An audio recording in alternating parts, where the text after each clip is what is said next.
Olá, eu sou o Lucas Andrade e converso agora com o Eduardo Carvalho. Ele é presidente da Equinix para a América Latina. Tudo bem, Eduardo? Tudo Obrigado bem, e pela, você? pela gentileza. Sempre um prazer estar aqui no Morning Report.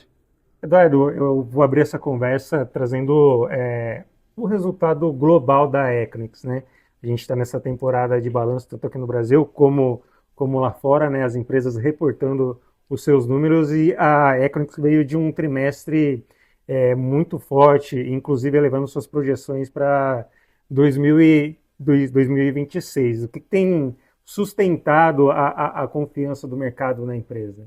Então, falando sobre o aspecto global, a gente teve um crescimento muito forte, baseado nas estruturas de inteligência artificial, principalmente nas regiões mais densas dos Estados Unidos, né? Se nós pegarmos uma análise mais profunda, nós tivemos uma carga muito grande de contratação das empresas de inteligência artificial, principalmente na Virgínia e no Vale do Silício.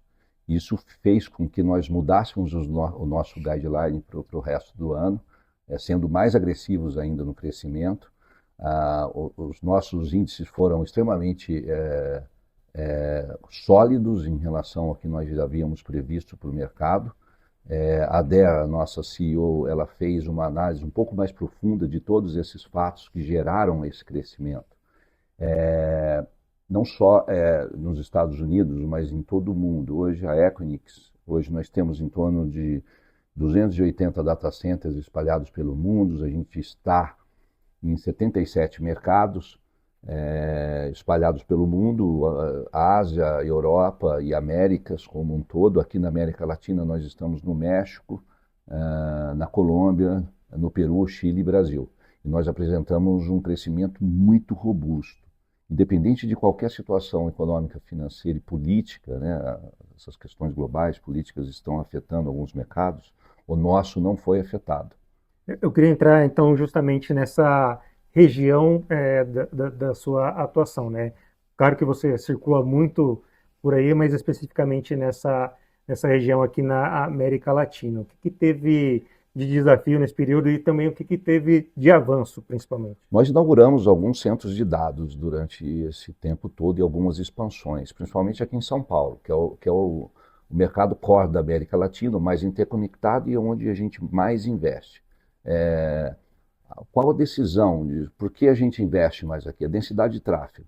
A Equinix, ela está sempre onde a densidade de tráfego é grande, internet. Então, aqui em São Paulo, a gente presenciou agora na Copa do Mundo recordes e recordes de tráfego dentro dos nossos data centers, principalmente em SP4, onde fica o data center mais interconectado da América Latina. O comportamento do usuário hoje, ele mudou muito. Hoje você, com o celular, você assiste aos jogos da seleção, do seu time, às novelas, aos filmes, aos podcasts, ao que você quiser, onde você quiser. Então não há restrição hoje. Isso faz com que o tráfego na internet aumente drasticamente.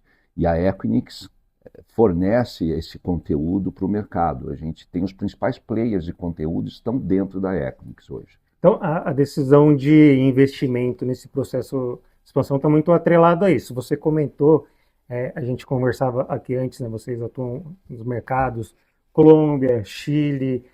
A gente tem visto aqui na América Latina, do ponto de vista político, algumas mudanças de governo, algumas mudanças complicadas, assim, sempre tem um lado mais instável, até mesmo do ponto de vista econômico. E também a gente tem as diferenças culturais, também a influência americana, né, no governo Trump cada vez mais presente.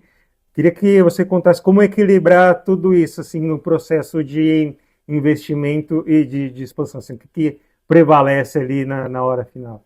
Pois é, desde que eu me conheço por gente, a gente enfrenta esses cenários turbulentos. Agora um pouco mais acentuado, porém o crescimento continua.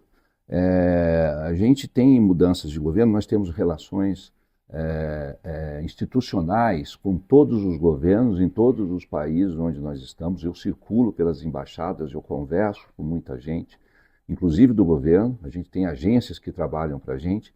Então, particularmente a Equinix, a gente não enfrenta nenhum problema em relação a isso.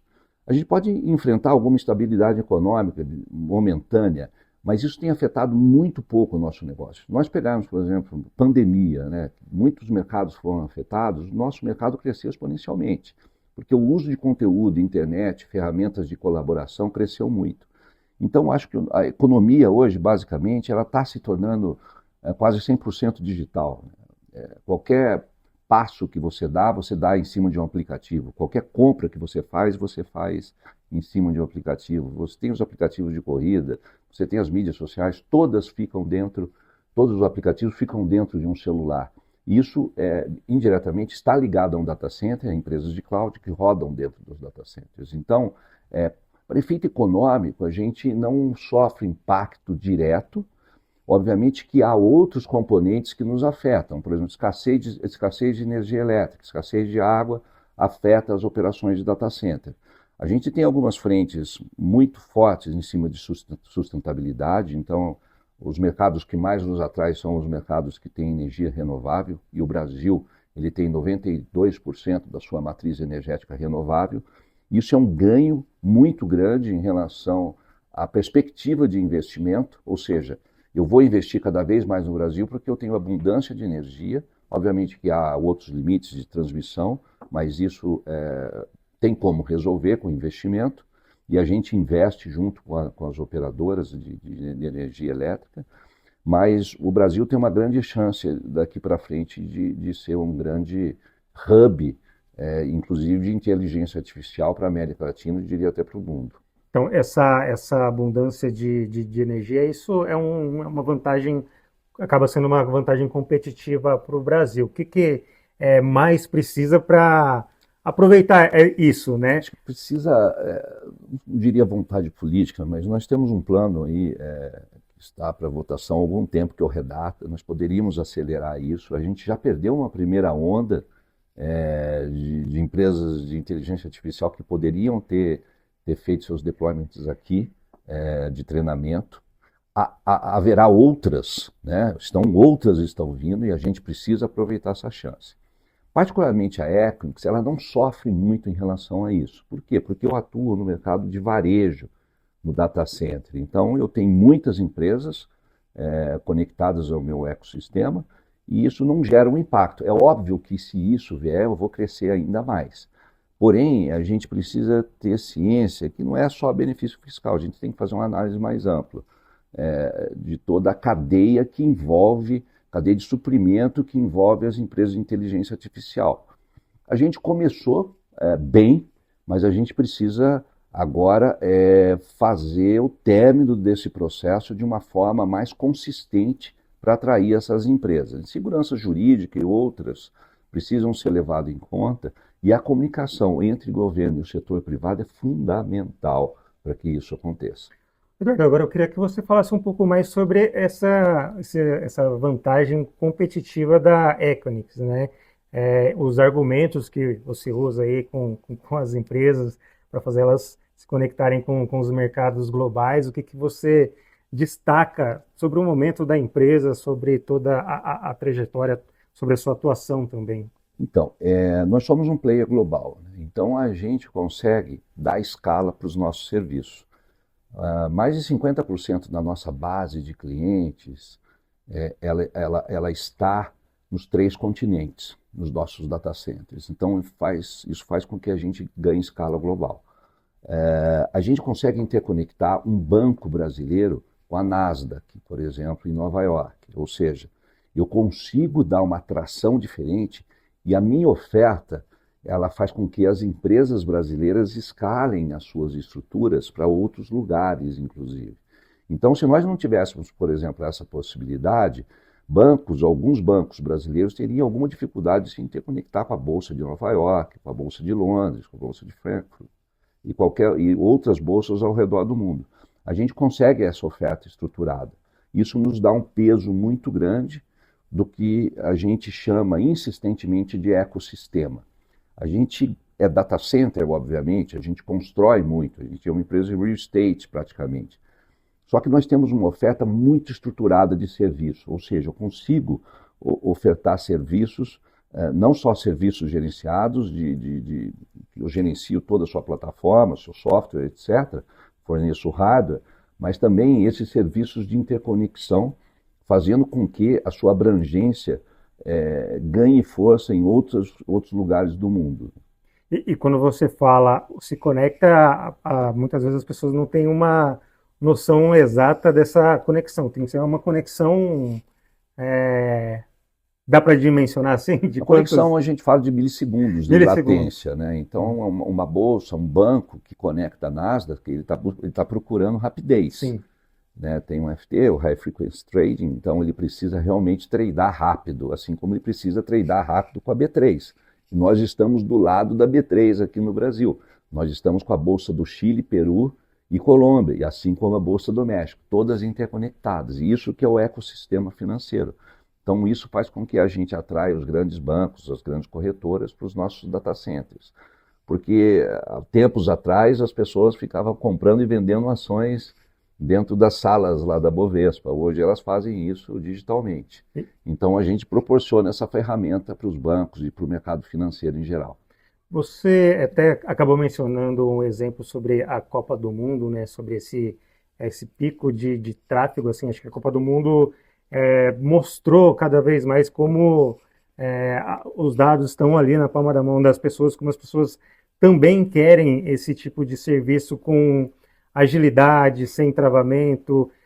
Teve toda essa história com relação ao delay, né? Então, assim, tem essa demanda, né, por uso de inteligência artificial, de dados e tudo mais. Como que vocês estão preparados também para acompanhar essa revolução? Fazendo uma comparação entre as Copas de 2018, 2022 e a que aconteceu esse ano, a performance dessas redes digitais que forneceram conteúdo e os jogos, etc., foi muito melhor e muito mais rápida.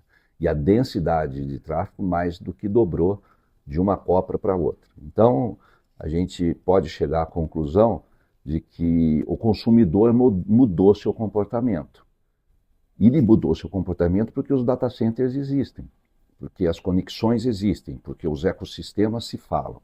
Então, isso faz com que a gente acredite que muito mais coisa está vindo. Por exemplo, eu estava ontem brincando um pouco com a inteligência artificial. Eu comecei bem tímido, né, usando inteligência artificial, e agora faço todos os meus e-mails, tudo via essa ferramenta.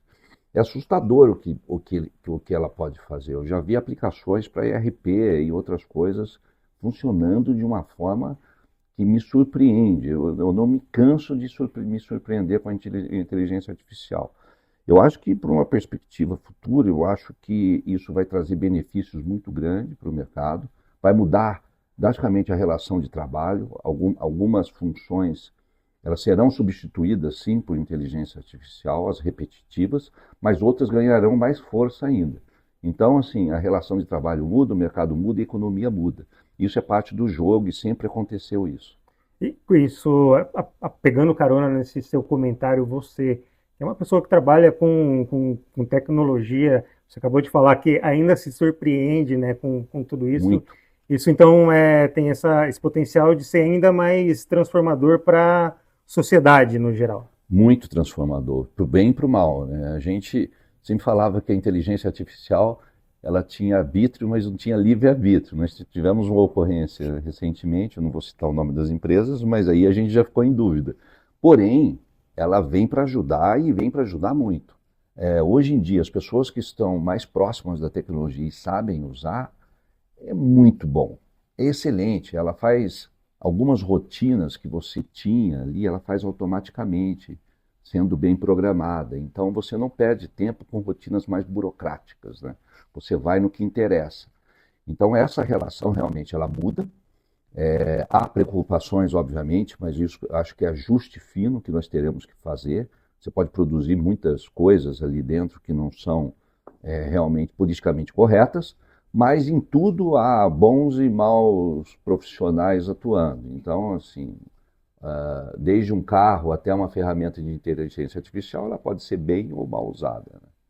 Eduardo, para a gente encerrar essa conversa, de novo, né, pegando carona em toda a sua experiência, sua atuação hoje na Equinix, O que, mais te surpreende quando você vê as pessoas, as empresas usando essa infraestrutura digital hoje? Porque a gente Aham. vê, tem os projetos, tem as iniciativas, mas o uso real muitas vezes acaba indo para uma outra direção. Assim, o que te surpreende no mercado e te traz de aprendizado também? Eu assim, o principal é que tudo pode ser usado de uma forma boa e ruim. O ponto principal é uma certa resistência que você sempre tem no início, né? Então você sempre desconfia que isso pode desencadear algum problema no setor, no emprego, na economia, etc. E não é isso. As coisas se transformam. A única coisa que a gente precisa entender é em como a gente vai tratar isso daqui para frente. Eu acho que isso é uma viagem de ida sem volta. Cada vez mais isso vai ganhar força, vai gerar muito emprego, vai gerar outras perspectivas para o mercado. As relações entre empregado e empregador, elas continuam sendo, acho que, o principal eixo da economia. Eu não tenho nenhum medo de que isso extermine o trabalhador ou qualquer outra coisa. Eu só acho que o Brasil tem uma oportunidade ímpar na mão de ser um grande hub de concentrador de inteligência artificial e suas aplicações, e a gente precisa tratar isso seriamente, porque assim, isso transforma a nossa economia de uma forma que a gente nunca viu durante os anos passados. Eu vou te dar um exemplo aqui. Nós temos, acho que 28, 29 anos de idade, nós fomos criados em 98, são 28 anos de data center. A gente espera investir nos próximos 3 a 5 anos o que nós investimos nos últimos 28. Então, você consegue notar o quanto isso vai crescer. E eu não estou falando de investimento em América Latina, eu estou falando de investimentos globais. Então, hoje nós estamos entregando 700 megawatts de expansão, fora as novas construções. É muita coisa. E isso poderia estar vindo já uma boa parte para o Brasil se nós tivéssemos redata, as estruturas prontas, as conversas com as instituições setoriais mais azeitadas, está havendo, mas precisamos conversar mais. E em tempos de eleição, a gente sabe que isso aí dá uma congelada, mas a gente precisa resgatar e investir fortemente nesse setor. Eduardo, muito obrigado. Obrigado pela gentileza, pela Obrigado. conversa. Excelente.